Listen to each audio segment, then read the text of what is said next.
తెలంగాణ కమల దళానికి కొత్త సారథి ఎవరు అనే చర్చ డైలీ సీరియల్లా సాగుతూనే ఉంది. రాష్ట్రంపై సీరియస్ గా కురిపెట్టిన కాషాయ పార్టీ ఇక ఏమాత్రం ఆలస్యం చేయకుండా త్వరలోనే కొత్త చీఫ్ ను ప్రకటిస్తుంది అనే వార్తలు వినిపిస్తున్నాయి. ఇందులో బీసీ నేత ఈటెల రాజేందర్ పేరు ప్రధానంగా వినపడుతోంది.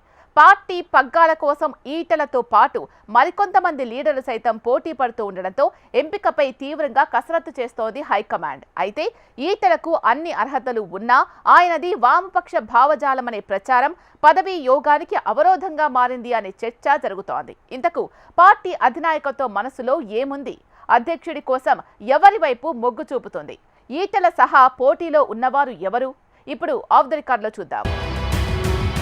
తెలంగాణలో అధికారమే లక్ష్యంగా బీజేపీ అడుగులు వేస్తోంది. గతంలో మిస్ అయిన ఆ అవకాశాన్ని రాబోయే ఎన్నికల్లో ఎట్టి పరిస్థితుల్లో ఒడిసి పట్టాలని పావులు కదుపుతోంది. మహారాష్ట్ర ఎన్నికలు కూడా తెలంగాణ కమల దళంలో మంచి జోష్ నింపాయి. ఇటీవల బీజేపీ ముఖ్య నేతల భేటీలోనూ ప్రధాని మోడీ అదే విషయాన్ని చెప్పారు. అయితే క్షేత్రస్థాయిలో మరింతగా బలోపేతమయ్యేందుకు పార్టీలో కొత్త రక్తం నింపేందుకు ముందుకు పోతున్నారు కమలనాథులు. రాష్ట్రంలో కమల సారథి మార్పు ఉంటుందని పార్టీలో ఎప్పటినుంచో చర్చ జరుగుతుండగా అధ్యక్షుడి ఎంపికపై పార్టీ అగ్రనాయకత్వం ఒక అంచనాకు వచ్చినట్లు తెలుస్తోంది. కొత్త రథసారథి ఎవరు అనే ఉత్కంఠకు త్వరలోనే తెరపడే అవకాశాలున్నాయట. ఇటీవల పార్టీకి చెందిన ఎంపీలు, ఎమ్మెల్యేలు ప్రధానమంత్రి మోడీని కలిశారు. ఆ సమయంలో అధ్యక్షుడిపై చర్చ జరిగినట్లు సమాచారం. అధ్యక్ష పదవి కోసం కాషాయ పార్టీలో పలువురు నేతలు తీవ్రంగా పోటీ పడుతున్నారు. అధిష్టానం నిర్ణయమే శిరోధార్యం అంటూనే తెర వెనుక మంత్రాంగం నడుపుతున్నారు. చీఫ్ పగ్గాల కోసం లిస్టు పెద్దగానే ఉంది. ఈటెల రాజేందర్, డీకే అరుణ, ధర్మపురి అరవింద్, రఘునందన్ రావు, ఎమ్మెల్సీ రామచంద్రరావు, ఆచారితో పాటు మరోసారి బండి సంజయ్ సైతం పోటీలో ఉన్నట్లు తెలుస్తోంది. బీజేపీ అగ్రకుల పార్టీ అనే ముద్రను చెరిపేసేందుకు బహుజనులకు దగ్గరయ్యే ప్రయత్నం చేస్తోంది. అందుకే తెలంగాణ అసెంబ్లీ ఎన్నికల ముందు బీసీ నినాదం ఎత్తుకుంది బీజేపీ. బీసీనే ముఖ్యమంత్రిని చేస్తామని ప్రకటించింది. దీంతో రాష్ట్ర అధ్యక్షుడిని సైతం బీసీని చేయాలని అధిష్టానం ఆలోచనగా రాష్ట్ర నేతలు చెప్తున్నారు. ఈటెల రాజేందర్, ధర్మపురి అరవింద్, ఆచారి, కేంద్ర మంత్రి బండి సంజయ్ బీసీ నేతలు కావడంతో వీరిలో ఎవరికి ఇస్తే బాగుంటుందనే విషయాలపై తర్జనభర్జన పడుతున్నట్టు తెలుస్తోంది.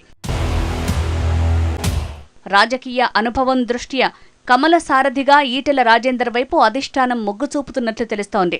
తెలంగాణ ఉద్యమంలో ఈటెల కీలక పాత్ర పోషించటం, 10 ఏళ్లు మంత్రిగా చేసిన అనుభవం, మంచి వాగ్దాటి కావటం, బలమైన సామాజిక వర్గానికి చెందిన వ్యక్తి కావడంతో ఈటెలకే రాష్ట్ర పగ్గాలు అప్పగించే అవకాశాలు ఎక్కువగా ఉన్నట్టు కాషాయ శ్రేణుల్లో టాక్ నడుస్తోంది. సీఎం రేవంత్ రెడ్డి దూకుడును తట్టుకోవాలంటే ఇలాంటి వ్యక్తికే ఇస్తే బాగుంటుందని భావిస్తున్నట్టు తెలుస్తోంది. ఈటెల ఎంపికకు పార్టీలో కొందరు నేతలు అడ్డుపడుతున్నట్లు సమాచారం. ఈటెల వామపక్ష భావజాలం ఉన్న వ్యక్తి, కాస్త సౌమ్యుడు అని కొందరు నేతలు అంటున్నట్టు తెలుస్తోంది. మరో బీసీ నేత ధర్మపురి అరవింద్ పేరు కూడా గట్టిగానే వినపడుతోంది. పక్కా హిందూ భావజాలం కలిగిన వ్యక్తి కావటం, ప్రత్యర్థులపై పదునైన మాటలతో విరుచుకుపడే స్వభావం, అగ్రనాయకత్వంతో సత్సంబంధాలు ఉండటంతో అరవింద్ వైపు మొగ్గు చూపినా ఆశ్చర్యపోనవసరం లేదనే మరో వాదన వినిపిస్తోంది. కమల సారథి రేసులో ఆర్ఎస్ఎస్ మూలాలున్న ఆచార్యతో పాటు ఎంపీ రఘునందన్ రావు పేరు కూడా తెరపైకి వస్తోంది. అన్ని అంశాల పట్ల రఘునందన్కు నిశితమైన అవగాహన ఉండటం, మంచి వాగ్దాటి కావటం, ప్రభుత్వం ప్రజా వ్యతిరేక విధానాలను సూటిగా ప్రజల్లోకి తీసుకువెళ్లగలిగే పేరు ఉండటంతో ఇలాంటి వ్యక్తిని పార్టీ అధ్యక్షుడిగా చేస్తే బాగుంటుందని పార్టీ అగ్రనేతలు భావిస్తున్నట్టు తెలుస్తోంది. అదేవిధంగా గతంలో పార్టీని పరుగులు పెట్టించిన బండి సంజయ్కి మరోసారి అవకాశం ఇస్తేనే పార్టీకి మంచి ఊపొస్తుందని పార్టీ నేతలు భావిస్తున్నారట. ఇంకా గద్వాల జేజమ్మగా పేరొందిన డీకే అరుణ సైతం ఆసక్తి చూపుతున్నట్లు తెలుస్తోంది. కానీ ఆమె ఇప్పటికే జాతీయ ఉపాధ్యక్షురాలుగా ఉన్నారు. ఎన్నికలు ఇప్పుడే లేవు కాబట్టి 2 ఏళ్లు ఒకరికిచ్చి ఎన్నికలకు ఏడాది ముందు మరొకరికి ఇవ్వాలనే ఆలోచనలో అధినాయకత్వం ఉన్నట్లు తెలుస్తోంది. ఒకవేళ జెమిలీ ఎన్నికలు వస్తే ఇప్పటి నుంచే పార్టీని సిద్ధం చేయాలనే మరో ఆలోచన చేస్తున్నట్లు సమాచారం. ఎవరిని ఎంపిక చేసినా రాష్ట్రంలో అధికారమే లక్ష్యంగా ముందుకు పోవాలని భావిస్తున్నట్లు తెలుస్తోంది. గత 10 ఏళ్ల కేసీఆర్ పాలన, ప్రస్తుతం కాంగ్రెస్ ఏడాది పాలనను ప్రజలు చూశారు. కనుక రాష్ట్రం అభివృద్ధి చెందాలంటే బీజేపీతో సాధ్యమని ప్రజల్లోకి బలంగా తీసుకువెళ్లాలని చూస్తున్నారు. అందుకు అందరూ కలిసికట్టుగా పనిచేస్తేనే టార్గెట్ను రీచ్ అవుతామనే భావనకు వస్తున్నారు. గత కొంతకాలంగా రాష్ట్ర ప్రభుత్వ పనితీరును ఎండగడుతూ దూకుడును పెంచుతున్నారు ఈటెల. ఇప్పటికే ఉన్న సమాచారం ప్రకారం ఈటెలకే ఇచ్చే అవకాశాలు ఎక్కువగా కనిపిస్తున్నాయి. కానీ చివరి నిమిషంలో అనూహ్యంగా కొత్త పేరు తెరపైకి రావచ్చు.